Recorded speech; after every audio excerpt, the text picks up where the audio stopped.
달리에서 이제 인도에 여행 갔다 오신 분의 어떤 강연이 있어가지고요. 지금 달리의 세미나룸이라고 해야 되나? 조그만한 공간을 인터뷰를 위해서 잠시 빌렸습니다.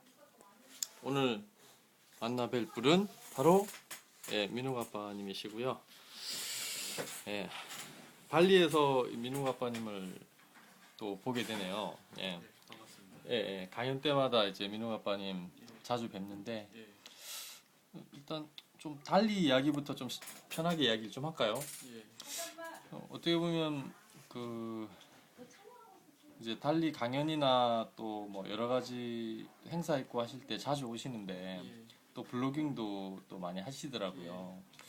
뭐 달리 어떤 프로그램이나 뭐 요런 것들이 좀 어떻게 보면 관심이 많이 또 있으신지.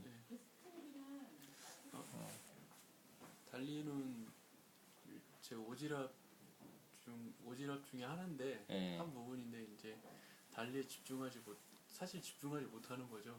그러니까 예.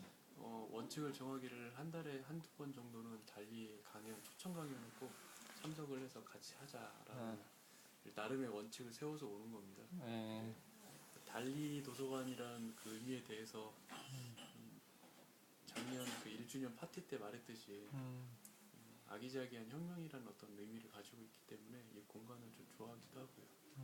또 여기 달리 직인님들도 제가 좋아하고 있고 그래서 또 달리에 대한 의미를 많이 가지고 있어서 또 제가 어떤 기준을 가지고 참석을 하고 있어요. 이 공간이 가지고 있는 어떤 특성이 어떤 걸까요? 일단 달리 도서관이라고 하면 뭐 책이 있는 곳이고 저도 이제 매달 어떤 행사 있으면 또 참석을 하게 되거든요. 예, 지역에서 어떻게 보면 좀 특이한 컨셉의 공간이긴 한데 민욱 아빠님이 보시기에는 뭐 조용한 혁명이다라고 이야기하셨는데 그렇게 의미부여를 또 하신 이유가 있으신지. 만약 도서관이라고 하면은 책이 있는 곳이고 당연히 달리는 또 색다른 컨셉이긴 하지만 책을 가지고 있는 공간이죠. 그렇지만 그 책이 있다는 공간만으로 보기에는 좀 더 넓은 의미를 가질 수 있는데 또 달리 도서관이 아닐까 싶어요. 그러니까 제가 추천 강연을 오는 이유가 그런 의미 때문에 오는 거고요. 그렇게 사람을 만나는 것에 의미를 두고 직접적이지 않고 딱딱하지 않으면서 뭔가 변화를 이끌어낼 만한 얘기들이 이제 오갈 수 있는 곳.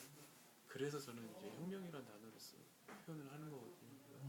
그런 이렇게 부드러우면서도 자연스럽게 뭔가 얘기를 나누면서 우리가 어떻게 생각할 것인가를 고민할 수 있는 곳이 이런 데가 아닌가. 그래서 달리 도서관에 대한 어떤 그런 도서관의 의미뿐만 아니라 다른 데서 저는 의미를 찾고 있어요.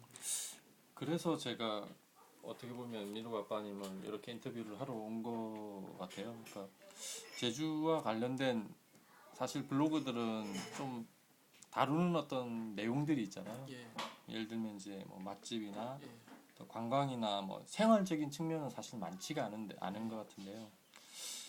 그러니까 어떻게 보면 칼을 벼리다라고 하는 어떤 주제로 지금 블로깅을 계속 해오고 계시고 예. 하신데 본인이 블로깅을 할 때 어떤 원칙이나 뭐 이런 걸 좀 정해놓고 하시는 건지. 예. 블로그를 할 때 처음에는 그 일종의 그 습작, 그러니까 기록의 흔적을 남기고 싶었고 글쓰기에 대한 어떤 습작, 그러니까 연습장 정도로 생각을 하고 시작을 했었거든요.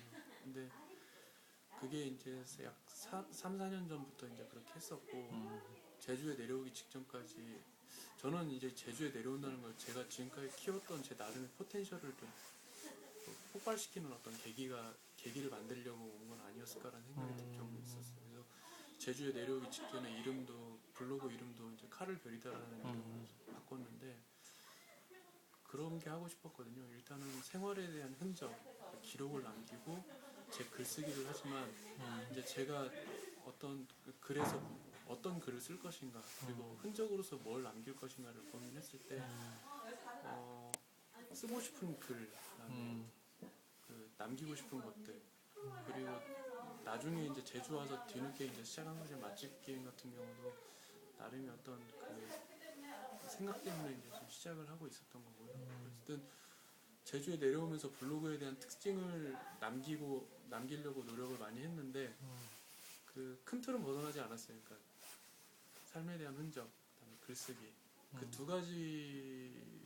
두 가지를 바탕으로 좀 이루어진 것 같아요. 그러니까 사실 특징이 없는 블로그죠. 사실 제 블로그는 어떻게 보면 어떻게 보면 뭐 블로그라고 하는 게 또 개인의 어떤 말씀하셨듯이 흔적이나 어떤 일기 기록의 어떤 거라고 할 수 있는데, 그러면 지금 이제 글쓰기를 이야기를 많이 예, 하시고 다른 분들은 이제 사진 위주로 많이 하시는데, 예. 어떤 글쓰기를 뭐 어떤 주제를 정해서 글 쓰시고 예. 아니면 어떤 그걸 작품 활동으로 또 생각하고 계시는 건지.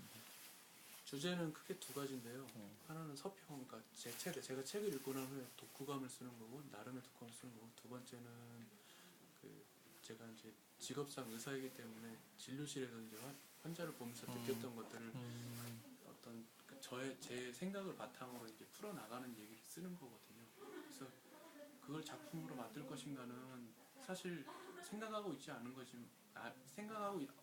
생각하지 않는 건 아닌데, 나중에서야 이제 쓰다 보니까 누군가 제안이 들어와서 일단은 뭐 구체적이진 않지만 이게 나중에 책으로 나올 수도 있겠구나라는 생각은 가지고 있어요. 그래서 지금 꾸준히 그냥 개의치 않고 꾸준히 쓰고 있는 거죠.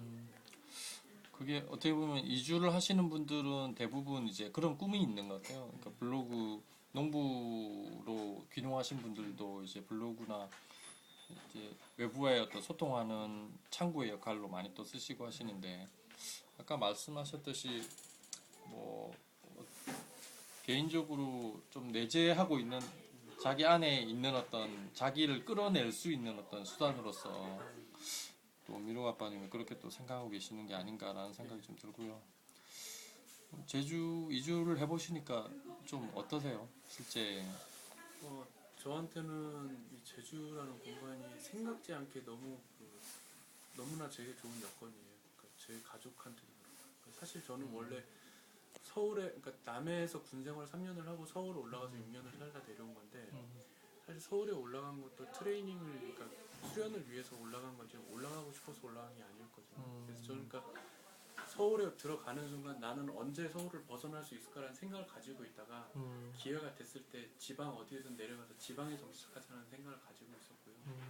그렇게 있다가 우연히 오게 된 곳이, 생각지 않게 오게 된 곳이 제주였는데, 와서 있어 보니까 제주라는 공간이 저한테 엄청나게 도움이 되고 기회를 주고 도움이 되는 공간이더라고요.